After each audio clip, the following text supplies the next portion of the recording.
Hey, good morning. I'm here in my garden. I do a lot of chop and drop. This is all mulch from that I've been picking up and chopping up from trimming trees. There's a nice purple. I believe that's a form of hibiscus there. So everything's in bloom here in the garden. Chickens are over there. This is the mulch pile, right? And I've been working on this. It's been here.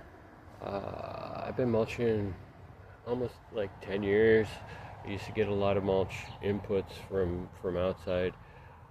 The guys would bring their truck, and I didn't really like what I was getting, and I decided to use my own inputs. So each year I come through and I trim my own trees and bring them down and make my own little pile to the best that I can and spread that out. So there's a little bizote here.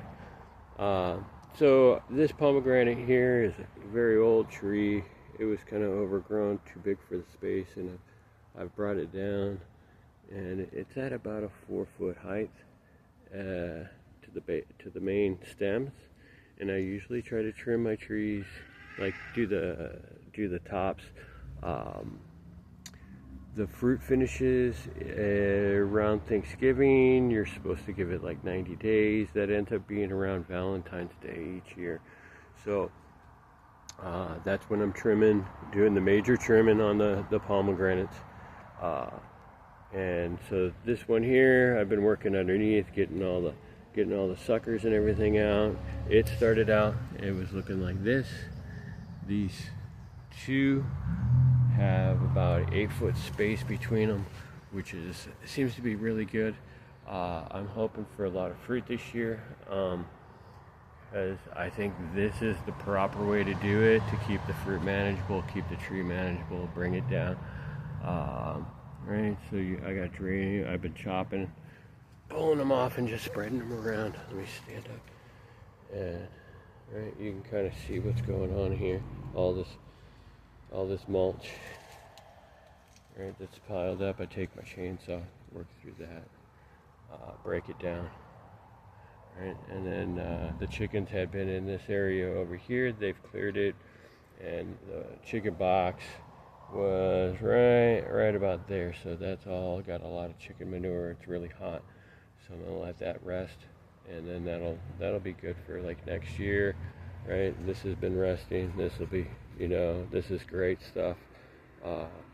This is how I water, right? I don't put any water on the garden. It's just a matter of keeping the soil dry, covered, so that the evaporation doesn't happen. I don't lose my water into the air. One thing that I do, that I've noticed over the years, is that here around the base of the trees, around the whatever I'm growing, if I this is a guava over here, there, so all the mulch is piled up against the base of that tree, probably about a foot on one side. So let's back out. All right, so I find that can smother things, right? So what I try to do is I try to keep my mulch in the aisles or walkways, and I can build it up really thick and just walk on it, break it down, and it compacts. It works better that way. Around the base of my trees, right, your trees and your plants need oxygen. So you want to keep I find that I do better if I keep the soil away from the base of the trees. So right, leave that exposed so that if it rains, the water can go directly in there, wick in there. It can also evaporate out, because things don't want to sit in a soup, right? They want it dry. They need the oxygen to be able to grow. So this is what I'm doing here today in the garden. Maybe I'll shoot some more flowers later on. Let's go through here and we can see what's going on in this garden. So those are some hollyhocks over there, and they're getting really big. Quality's Not great hibiscus. There's more of the hollyhocks. There's some pink and red ones. There's some up at the top. So no water, you know. I just I put a little bit of water on in the springtime when I'm here, and then I let this garden just grow for about 6 months, and I come back and I work on it again.